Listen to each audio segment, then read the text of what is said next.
मुल्क के सियासी मंजरनामे से एक निस्बतन मज़बत खबर सामने आई है। आज़ाद कश्मीर में मुजाहिरीन और सियासी क़यादत के दरमियान मुज़ाकरात में पेशरफ्त हुई है, जिसमें बिलावल भुट्टो ज़रदारी और मौलाना फजलुर रहमान ने अहम किरदार अदा किया है।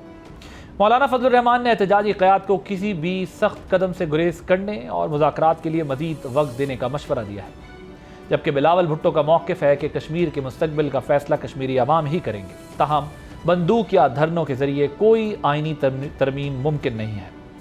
उम्मीद की जा रही है कि आइंदा चंद रोज़ में यह मामला किसी काबिल कबूल हल की जानिब बढ़ेगा, खुसूसन इस तनाजुर में कि 27 जुलाई को आज़ाद कश्मीर में आम इंतखाबात मुनक्किद होने जा रहे हैं। अब अगर वफाकी सियासत की बात करें तो हुकूमत और तहरीक इंसाफ के दरमियान भी मुज़ाकरात के इम्कानात ज़ेर बहस हैं। दोनों जानिब से मुफाहमत के इशारे दिए गए हैं, जबकि हुकूमत ने PTI पर जोर दिया है कि वो पार्लिमानी कमेटियों के बॉयकॉट का खात्मा करे। अब असल सवाल यह है कि क्या दोनों फरीक अपनी गैर लचकदार पोजीशन से पीछे हटकर बाज़ाब्ता मुज़ाकरात की तरफ बढ़ेंगे?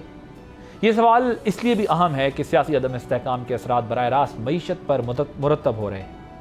IMF ने रवां माली साल के लिए महंगाई की शरह हुकूमत के मुकर्रर करदा हदफ से ज़्यादा रहने का तखमीना लगाया है। दूसरी जानिब गंदम के बहरान के बाइस रोटी की कीमत में 5 रुपये तक इजाफा हो चुका है, जबकि आलमी मंडी में तेल की बढ़ती हुई कीमतों के पेश नज़र ऑयल कंपनीज ने हुकूमत को पेट्रोल की मुमकिना किल्लत से भी आगाह किया है। उधर महकमा मौसमियात ने भी एक और अलार्म बजा दिया है। मानसून सीजन के हवाले से अपनी पेशगोई जारी करते हुए खबरदार किया है कि शुमाली पहाड़ी इलाकों में दर्जा हरारत मामूल से ज़्यादा रह सकता है। शदीद गर्मी के बायस ग्लेशियर्स और बर्फ़ के तेज़ी से पिघलने का खदशा है, जो मुस्तकबिल में सैलाबी सूरत हाल को जन्म दे सकता है। ऐसे में बुनियादी सवाल यही है कि क्या मुल्क की सियासी क़यादत और संगीन मुआशी और मौसमी चैलेंजेस से निपटने के लिए ज़रूरी यकसुई और संजीदगी का मुजाहरा किया जाएगा?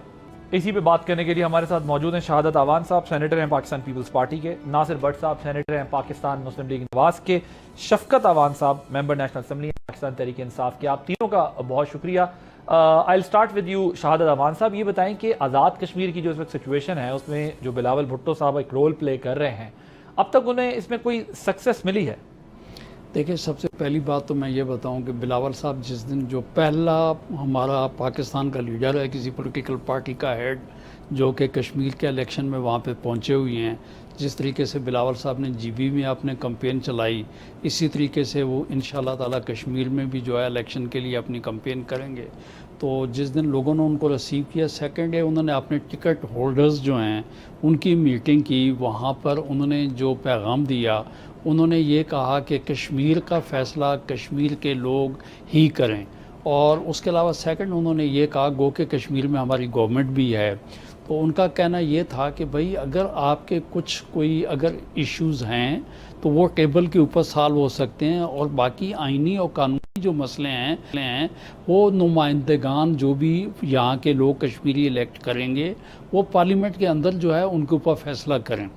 तो ये उनका पैगाम था लोगों को कि स्ट्रीट के ऊपर खड़े उनसे देखें ना, कश्मीर के अंदर तकरीबन 30 अब्बासी साहब जो हैं जाने इस जो है इशू के अंदर वो जा चुकी हैं। तो उन्होंने कहा कि देखें, आप लोग एक दूसरे के लोगों का नुकसान नहीं करें, आएँ अपने सामने आकर बैठें, और किसी हम ये वहाँ तासर ये जा रहा था कि किसी के ईमा के ऊपर जो है ये सारे का सारा कश्मीर की सूरत हाल हो रही है। और बिलावल साहब को रिक्वेस्ट भी की थी, और बिलावल साहब ने ये कहा कि भाई मेरा आपके साथ ये वादा है कि हम उस बात को सपोर्ट करेंगे जो पार्लियामेंट में जो आपके नुमाइंदेगान हैं जो इलेक्ट होकर आएंगे। बट साहब, बिलावल साहब बहुत सिंसियर एफर्ट्स कर रहे हैं, और उन्होंने कश्मीर जाने से पहले सागदार साहब से भी एक मुलाकात की है। क्या हुकूमत ने बिलावल साहब को कोई मैंडेट दिया है, और फेडरल गवर्नमेंट की क्या प्रायोरिटीज़ हैं? और अगर बिलावल साहब जिस तरह GB में थे, अब अगर कश्मीर में भी उसी तरह नज़र आए, तो जिस तरह शहादत अवान साहब कह रहे हैं कि हमारी गवर्नमेंट होगी वहाँ पे। बिस्मिल्लाहिर्रहमानिर्रहीम। देखिए, ये जमहूरियत है, वैसे इस वक्त तो पीपल्स पार्टी की हुकूमत है आज़ाद कश्मीर में।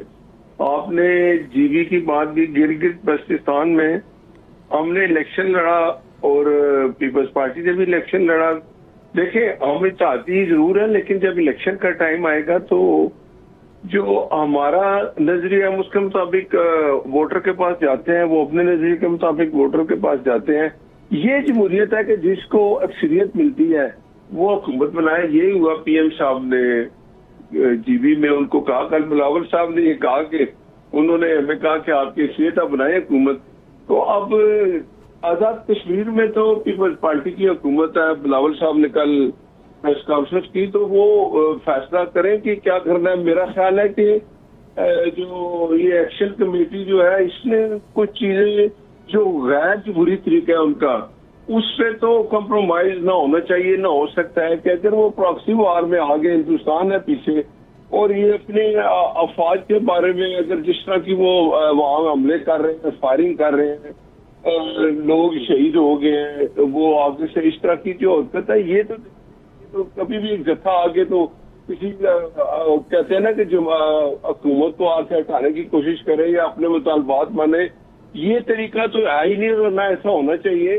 सब सियासी जमातें इस पे इत्तेफाक भी करेंगी कि अगर कोई जमहूरी तरीका अख्तियार करता है उनके सारे मुतालबात माने। 12 सीटों की बात की आपने, तो वो जो यहाँ कश्मीरी है वो मेरा ख्याल है जो आजाद कश्मीर में रहते हैं उनसे ज्यादा यहाँ वो जो कश्मीरी है वो यहाँ आके शहर में वो अपने आप को तो नहीं छोड़ सकते, ना ऐसा हो सकता है।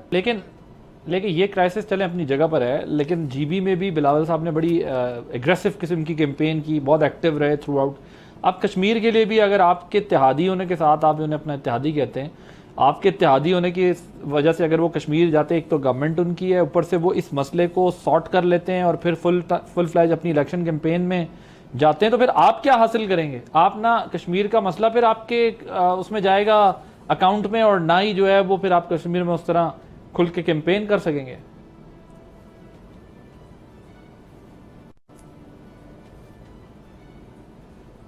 देखिए, कैंपेन तो जब इलेक्शन होगा तो हमने कैंपेन वही तरीका अख्तियार करना है जो पीपल्स पार्टी करेगी। हमने भी एग्रेसिव होकर बात करनी है, लेकिन एक जमहूरी तरीके से।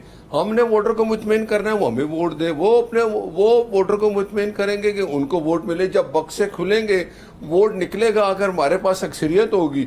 देखें, ये तो आप माने ना कि पहले ये कहा जाता था कि जिसकी वफाक में हुकूमत होती है वही जीबी में और वही आज़ाद कश्मीर में हुकूमत बनाता है। ऐसा नहीं है।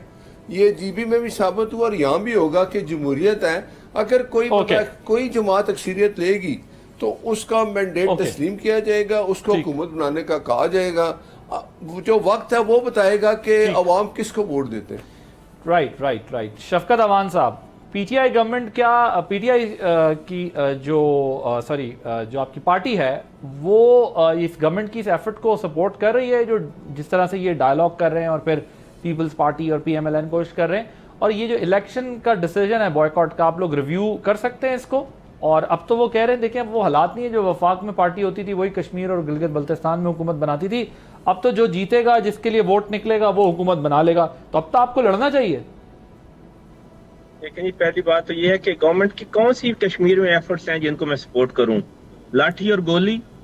क्या मैं गोली को सपोर्ट करूं कि ये लोगों को मार अच्छा लेते हैं? क्या मैं ये सपोर्ट करूं कि इनके पास कोई मुज़ाकरात नाम की चीज नहीं है, और जहां पे भी कोई लोग अपने एहतजाज रिकॉर्ड करवाते हैं और अपने पुरअमन तौर पर अपने जो उनके मुतालबात हैं उनके लिए निकलते हैं तो उनको ये भून के रख देते हैं? इस चीज को मैं सपोर्ट करूं?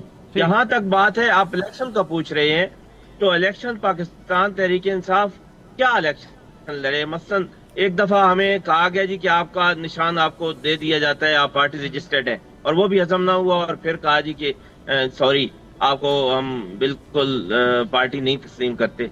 इस तरह के इलेक्शन हम क्यों लड़ें? और दूसरी बात यह है कि इस वक्त जो कश्मीरी हैं, हम उनकी उमंगों के साथ खड़े हैं।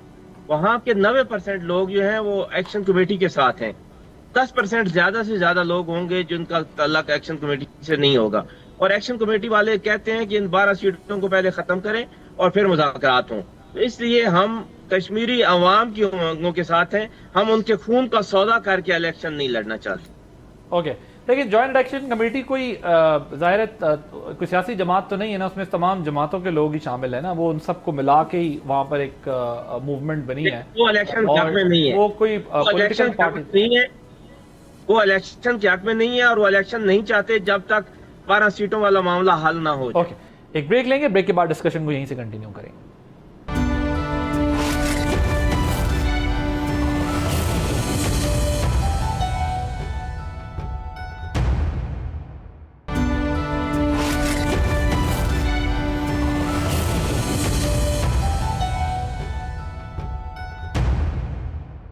Welcome back. शाहादत अवान साहब, ये जो आप गवर्नमेंट और पीटीआई के बीच में देखते हैं जो डिफरेंसेस हैं, जिस किस्म का आप देख लें अभी स्टांस भी है, पीपल्स पार्टी की क्या पोजीशन है? पीपल्स पार्टी इस मसले का कोई हल निकालना चाहती है या ये स्टेलमेट जो है ये पीपल्स पार्टी को भी सूट करता है? और जिस तरह ये शफकत अवान साहब बात कर रहे हैं, वो कह रहे हैं कोई मैंडेट नहीं दिया, अकील मलिक साहब ने मना कर दिया, ये तो अपने तौर पे लगे हैं। देखें, शफकत साहब बिल्कुल जायज़ बात, बिल्कुल सही बात कर रहे हैं कि बात यह है कि बिलावल भुट्टो जरदारी साहब वहाँ पे एज ए गवर्नमेंट नहीं है। बिलावल भुट्टो जरदारी साहब as a chairman Pakistan Peoples Party election campaign के लिए गए हुए हैं। तो बात मेरा कहने का मतलब ये, उनका बिलावल साहब का जो मौक़िफ़ है वो पाकिस्तान पीपल्स पार्टी का मौक़िफ़ है।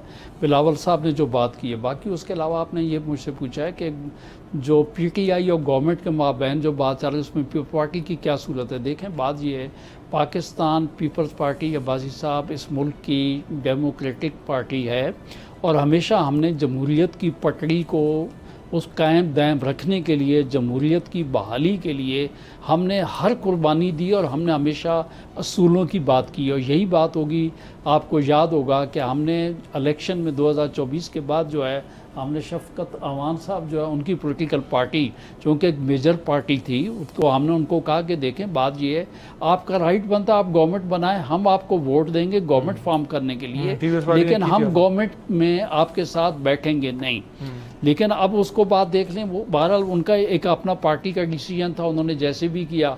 हमारे पास फिर यही था कि उनके हमने पार्लियामेंट लोग इलेक्शन लड़ के आए थे, रोज़ इलेक्शन तो नहीं होते, पार्लियामेंट को चलाना था, गवर्नमेंट बनी, गवर्नमेंट फॉर्म हो गई, उसके बाद इख्तलाफात हुई है। एक पर साहब वो बेचारे क्या करें, वो अपनी पार्टी के लीडर के बगैर कोई फैसला नहीं कर सकते। लेकिन आपका कहना बजाय, तो आपने मेरी पार्टी का पूछा तो मैं दो बातें कहता हूँ। मैं कहता हूँ जी देखें, पाकिस्तान में सियासत जो है तमाम पॉलिटिकल पार्टीज़ को इक्वल प्लेइंग फील्ड मिलनी चाहिए, उनको जो है पॉलिटिक्स करनी चाहिए। ये तो इन बीच में इसके ऊपर तो जो है नासिर भट्ट साहब आपको बेहतर तबसरा करेंगे कि गवर्नमेंट और उनके दरमियान क्या बात चल रही है। लेकिन हमारी ख्वाहिश ये है कि आपस में दोस्त मिल बैठें। आपको याद होगा जनवरी 2025 के अंदर जब जो है इनके टॉक्स हुए, हम उसके अंदर जो है स्पीकर साहब के हम साथ बैठे, हम का उसका हिस्सा बने, ताकि हम देखें कि कोई बात दोनों फरीकैन के दरमियान ऐसी हो ताकि ये हल हो जाए। अभी भी हम ये चाहते हैं कि आपस में कल, बल्कि शफकत साहब ने जो है अकील अब्बासी साहब को कल जो है मेरे ख्याल में अवान साहब ने जो है अकील अब्बासी बैरिस्टर साहब को कहा है कि भाई आज आप 11 बजे आ जाइएगा, हम टॉक्स करेंगे। तो मुझे नहीं मालूम कि आगे वो कहाँ तक वो जो बात वो इसका क्या स्टेटस है? आप लोग अवान साहब क्या वो बॉयकॉट अपना खत्म कर रहे हैं, पार्लिमानी कमेटीज में जा रहे हैं? स्पीकर के पास आपने लेके जाना था लीडर ऑफ द अपोजिशन को, उसका क्या बना? देखें जी, हम हर वक्त मुज़ाकरात के लिए तैयार थे। गवर्नमेंट मुज़ाकरात नहीं करना चाहती, गवर्नमेंट प्रोपोगेट करती है कि जी हम मुज़ाकरात करना चाहते हैं। तो मैं तो कई प्रोग्राम में उनको बेनकाब कर चुका हूँ। 1 महीना पहले भी मुझसे अकील मलिक साहब ने प्रोग्राम दिया था कि जी इंशाल्लाह मैं मुज़ाकरात के जी टाइम बनाएंगे। तो मैंने कल फिर यही बात की कि 1 महीना पहले भी मुनीर फारूक साहब के प्रोग्राम में मुझसे टाइम बना के गए थे और नहीं आए, और आज फिर नहीं आए और फिर भी नहीं आएंगे। ठीक है, ये एक हकीकत है। ओके, मैं जरा भट्ट साहब की तरफ जाने थे, मैंने यही कंफर्म करना था कि आप ले जा क्यों नहीं सके। भट्ट साहब वो कहते हैं आप लोग संजीदा ही नहीं है मुज़ाकरात में। वो कहते हैं पहले भी ये दावा किया, कल तो ये कह बैठे थे ना कि मैं स्पीकर के पास लीडर ऑफ द अपोजिशन को ले जाने को तैयार हूँ। आप क्यों इनसे मुज़ाकरात नहीं कर रहे? सिर्फ आप लफ्जी जो है वो इनके साथ मुज़ाकरात की दावत क्यों दे रहे हैं?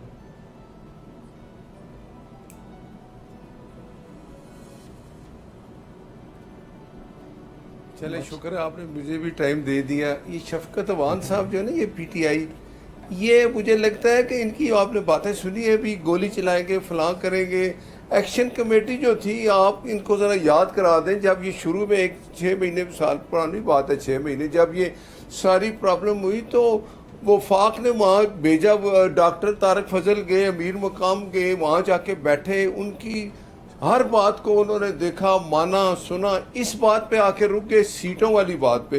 तो उनको कहा गया कि ये सीटें ख़त्म करना है, ये हम ना कर सकते हैं, ना कानून इसकी इजाज़त देता है। ये जब सीटों की बात है, जब कोई आप इलेक्शन में आएंगे, इलेक्शन लड़ के आप अगर असेंबली में आ जाते हैं, आपकी अक्सरियत होती है, तो आप हर बिल मंजूर करें, आप 12 सीटें रखें ना रखें, लेकिन ये एक ऑर्डर से ना ख़त्म हो सकती हैं। और इलेक्शन अपना आज़ाद कश्मीर के सुप्रीम कोर्ट ने भी ये फैसला किया कि ये ख़त्म नहीं हो सकती। अब उसके बाद ये पीटीआई का रवैया है, ये उस चीज़ को सपोर्ट करते हैं जहाँ खराबी हो, जहाँ दहशतगर्दी को सपोर्ट किया जाए। इनका काम ये है ही नहीं, इनका काम सिर्फ पाकिस्तान में अमन आए तो उसको खराब करना है। वो जो जेल में बैठा है वो ये कहता था ना इनकी है क्या मैंने कि पाकिस्तान अगर इमरान नहीं तो पाकिस्तान नहीं, ये इनकी सोच है, ये चेंज नहीं हो सकते अगर ये इसी रवैये पे है। आज भी हुकूमत बैठी है, हम 2 साल से 2.5 साल से ये कह रहे हैं आए हम आपसे बात करते हैं, नहीं बात करेंगे तो आप मुझे बताएं और तरीका कौन सा है? क्या तरीका है भाई? शफकत अवान साहब वो कह रहे हैं और हम आपके साथ क्या करें? वजीर आजम ने ऑफर की बैरिस्टर गौर साहब को, कमेटियों में आपको कहते हैं वापस आएं, रिफॉर्म्स पे हमसे बात करें, साथ में वो ये कह रहे हैं आप हमसे चीफ इलेक्शन कमिश्नर चेंज कराने के लिए बात करें, लेकिन आप ये बातें उनसे नहीं कर रहे। अच्छा मेरी बात तो सुने, ये भट्ट साहब अब जरा ध्यान से मेरी बात सुने। ये और तनख्वाहें ले रहे हैं कमेटी की सारी, एंजॉय कर रहे हैं। कौन ले रहा है तनख्वाह? मैं हलफ देता हूँ कि कमेटी का एक भी पाई ली हो जिस दिन का रिजाइन किया है। आप लोग ले रहे हैं तनख्वाहें, आप लोग ले रहे हैं, और कौन ले रहा है? पीटीआई वाले ले रहे हैं। मैं कह रहा हूँ कि मैं हलफ देता हूँ कि एक पाई भी मैंने अगर ली हो। गाड़ियां आपने रखी हैं, स्टाफ आपके पास है, पेट्रोल आप ले रहे हैं, फिर मैं सारा रिकॉर्ड ले आऊं? आपने नहीं यार, आप अब कमेटी में हैं, आप किस कमेटी में हैं बताएं? शफकत अवान साहब 8 कमेटीज में आपके लोग हैं। सनाउल्लाह मस्ती खेल साहब ने तो माना है कि हाँ हमने गाड़ियां वाड़ियां रखी हुई थी, वो भेजी फिर वापस आ गई। मेरी बात सुने जी, इनको ये बताएं, मुझे इनसे पूछ के बता दें कि डॉक्टर अजीम लखवी साहब चेयरमैन ये सब कुछ ले रहे हैं। अच्छा बात तो सुने ना जी, ये अगर इन्होंने बोलना है तो फिर मैं बात नहीं करता। नहीं आप बात करें, बात करें। आप कमेटी की तरह यहाँ से नाराज होकर ना चले जाइएगा यार, मैं आपको नहीं जाने दूंगा अभी फिलहाल। डॉक्टर अजीम लखवी साहब हमारे चेयरमैन थे, उनके पास गाड़ी है। इनके पास कुछ नहीं होता फिर भाग जाते हैं। वो मेरा ख्याल है मैं आपको एक मसला, अवान साहब मेरी तरह गुजारिश सुने, हो ये रहा है कि मैं आज तक कोई प्रोग्राम छोड़ के नहीं भागा, ठीक है ना? मेरी बात जरा सुने अवान साहब मेरी बात सुने। असल में मसला ये उनकी ऑडियो थोड़ी सी डिले आ रही है, इस वजह से भी शायद प्रॉब्लम हो रही है। मैं भट्ट साहब को कहता हूँ वो जरा खामोश हो तो फिर आप बात कर लें जी। मैं ये से पूछ रहे, मुझे डॉक्टर अजीम लखवी साहब चेयरमैन थे, उनके पास गाड़ी है। डॉक्टर निसार जट साहब चेयरमैन थे, उनके पास गाड़ी है। अपना जुनेद साहब थे, अपना उनके वो चेयरमैन थे, उनके पास गाड़ी है। इम्तियाज गुजर साहब मंडी बौद्दीन वाले चेयरमैन थे, उनके पास गाड़ी है। मैं 8 के 8 चेयरमैन गिनवाता हूँ, मुझे बता दें जिसके पास गाड़ी है। ये कैसी बातें ऐसी फजूल करते हैं जिनका कोई वेस्ट से। अच्छा उसके बाद हमारे थे भाई साहब, वो तो चले ओके सर, वो ये कह रहे हैं कि आपके लोग ले रहे हैं लगी। सनाउल्लाह मस्ती खेल साहब ने तो माना भी कि हमारे पास हैं और 8 कमेटीज हैं आप लोगों। सनाउल्लाह मस्ती खेल के पास गाड़ी होगी। मैं 7 बंदों के नाम आपको बाकी बता रहा हूँ, मुझे बता दें उनके पास किसी के पास गाड़ी है। भट्ट साहब क्विकली बताइएगा, फिर मैंने अवान साहब की तरफ जाना है। जी भट्ट साहब।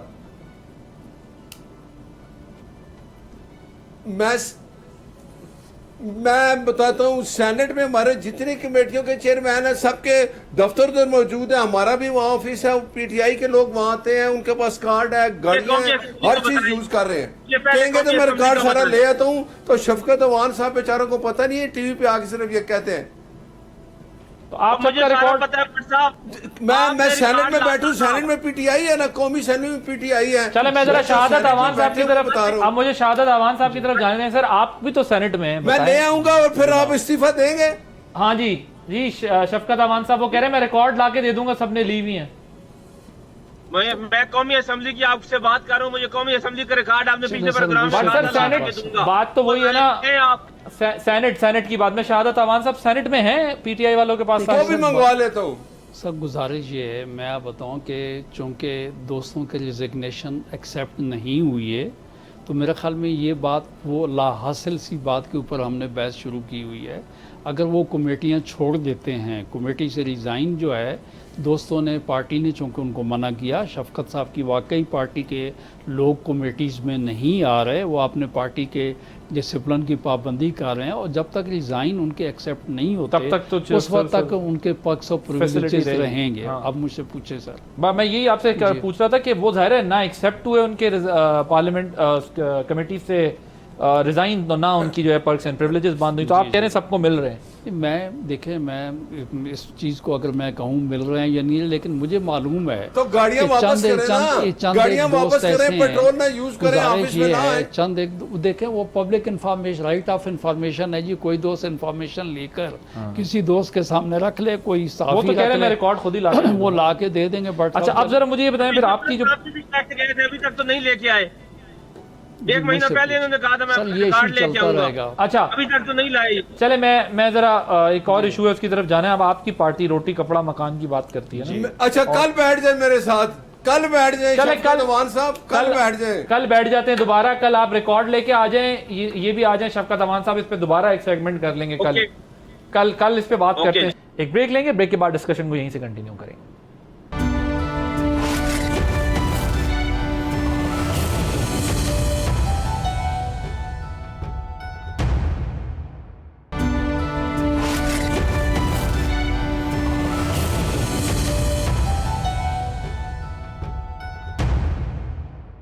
Welcome back. शहादत अमान साहब, ये बताएं, रोटी की प्राइसेस में इजाफा हो गया, पेट्रोलियम प्राइसेस ज़ाहिर है, अब उसको वो शॉर्टेज की भी बात हो रही है और वो इंटरनेशनल इशू से रिलेट करता है।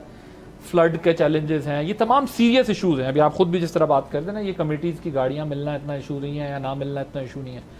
इस पर क्या कोई जो नेशनल लीडरशिप है उसका कहीं कंसेंसस है, वो कहीं इस पर संजीदगी से सोच रही है कि ये अभी फ्लड आएगा, फ्लड की प्रिडिक्शंस हैं, पेट्रोल की शॉर्टेज का डेंजर है, जो इंटरनेशनल सिनेरियो है, रोटी गंदम शॉर्ट हो रही है, महंगी हो रही है रोटी, इन इश्यूज का कुछ है अवामी या देखें ये इश्यूज हैं हमारे जिसको हम देखें सर, सबसे पहली बात तो ये है कि इस मुल्क का हर शहरी जो है इन चीज़ों से मुतल्लिक भी है और फ़िक्रमंद भी है। और हमारी तो बहुत बड़ी पॉलिटिकल पार्टी है और डेफिनेटली हम मौजूदा गवर्नमेंट को सपोर्ट भी कर रहे हैं। लेकिन बात ये है कि जो आलमी हालात चल रहे हैं, अगर आप देखें कि ख़ित्ते में ये ईरान अमेरिका की जो जंग है, वार की वजह से पेट्रोलियम की प्राइसेस जो हैं वो तो डेली ऊपर नीचे जा रही हैं। पहले हम हफ्ते में तब्दील करते थे, अब हो सकता है कि डेली बेसिस पे भी हमें करनी पड़े, क्योंकि हम फ्यूल जो है 20 दिन के से ज़्यादा का हम स्टॉक नहीं कर सकते। और उसकी वजह से यकीनन जो है ना, फूड क्राइसिस भी जो हैं, ये खाली ये नहीं है कि तेल बंद हो गया, गैस बंद हो गया और उसकी वजह से आप बोलें जी कि उसके अलावा फ़र्क नहीं पड़ेगा। मैं तो समझता हूँ कि आगे आपको खुराक के मसले मसाइल जो हैं वो भी शुरू हो जाएंगे। अब हम आ जाते हैं पाकिस्तान पे, तो बात ये है कि 10 अप्रैल 22 से जो पीडीएम की गवर्नमेंट थी उसने टेक ओवर किया, उसके बाद जो 24 जो फरवरी के इलेक्शन थे, उसके बाद मौजूदा गवर्नमेंट जो PMLN की गवर्नमेंट जो है वो इक़्तिदार में आ गई, 3 बजट आए हैं।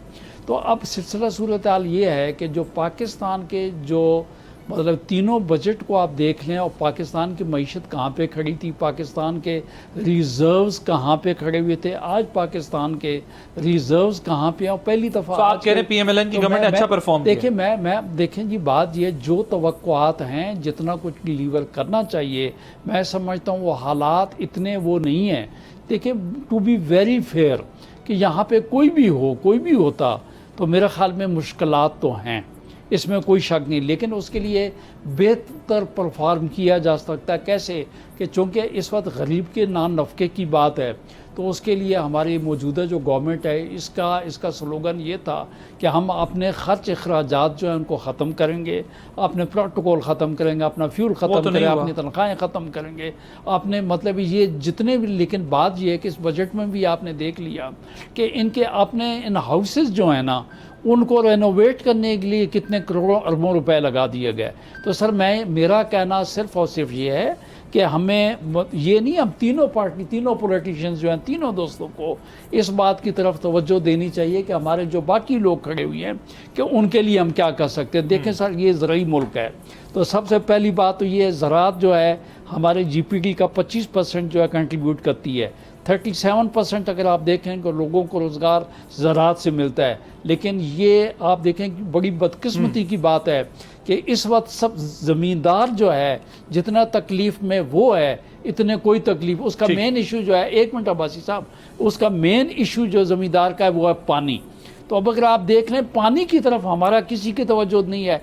इंडिया जो है, इंडस वाटर ट्रीटी को आप छोड़ें, हिमाचल प्रदेश में 9.25 किलोमीटर हिमाचल प्रदेश में 9.25 किलोमीटर की टनल जो है वो बना के चनाब का पानी ब्यास की तरफ डाइवर्ट करने का टेंडर का चुका है। हमारी तवज्जो उस तरफ नहीं है। इसके ऊपर भाई कोई खर्च नहीं होता, उसके ऊपर बात करें।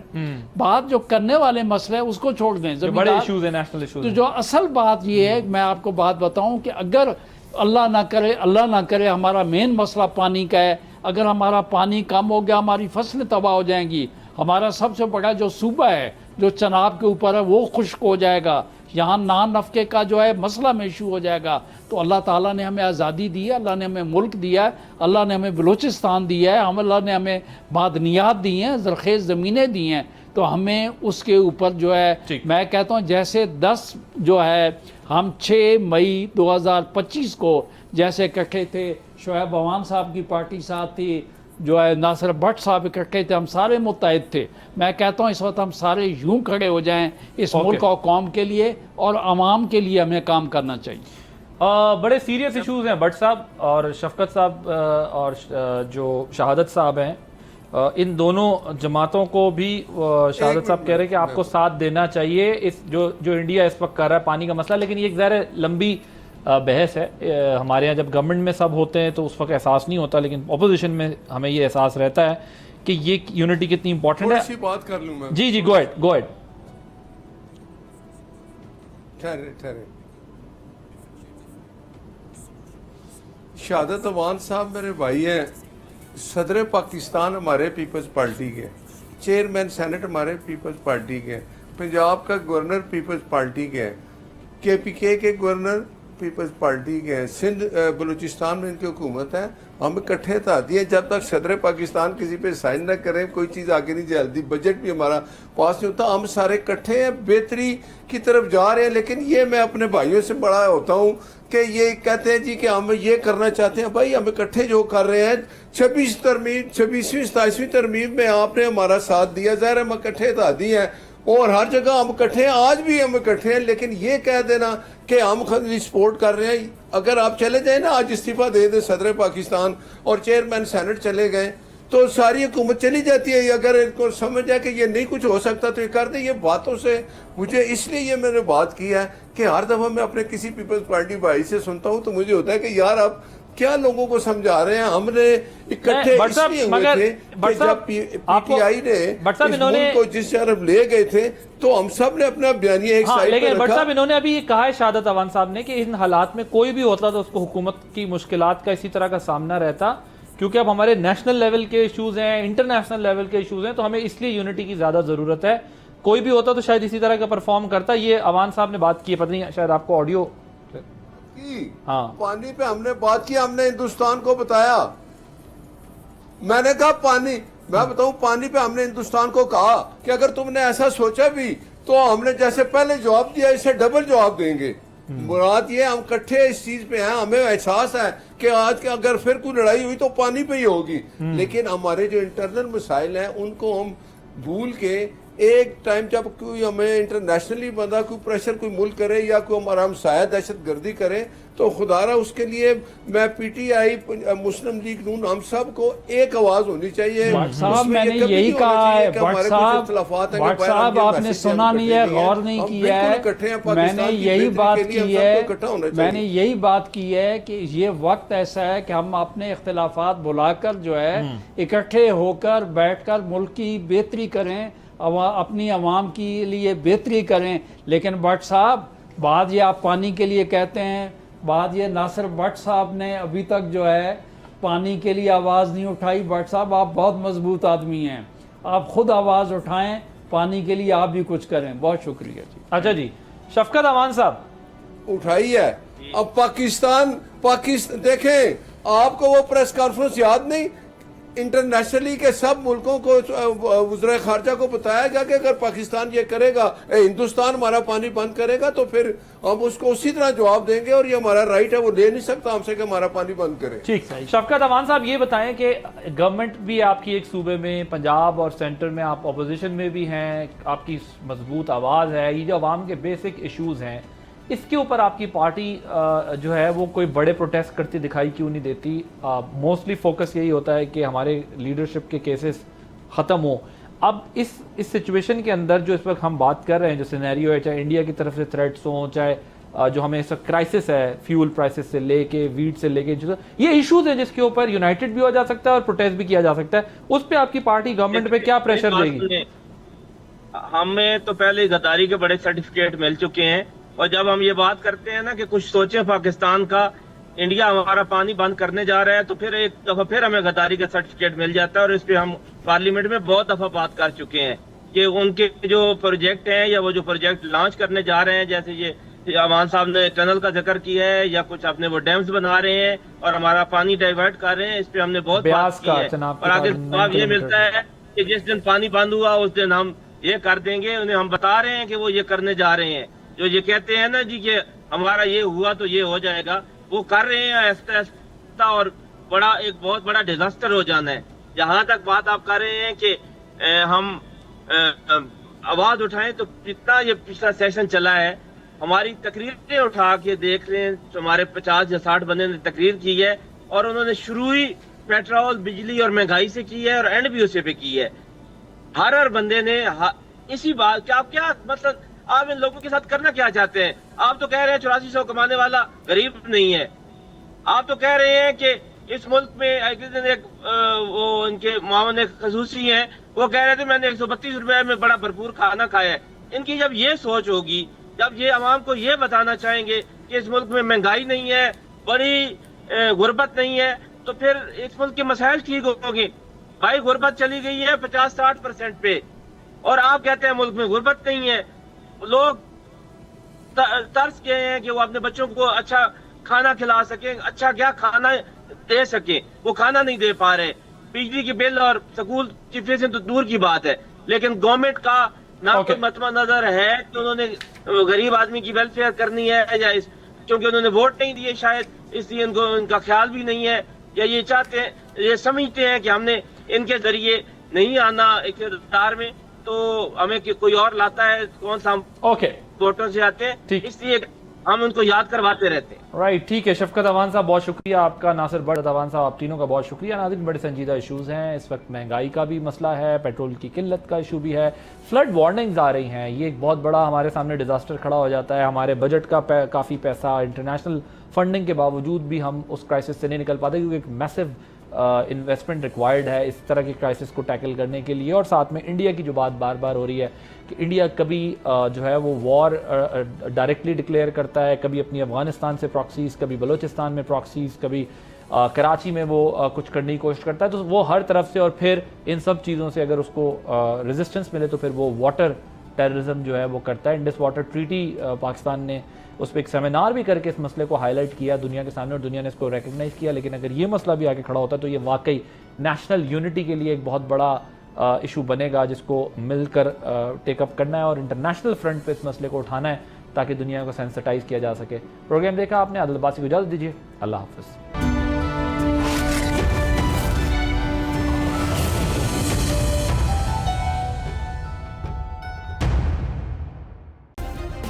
सब्सक्राइब करें और बेल दबाएं ताकि कोई खबर रह न जाए।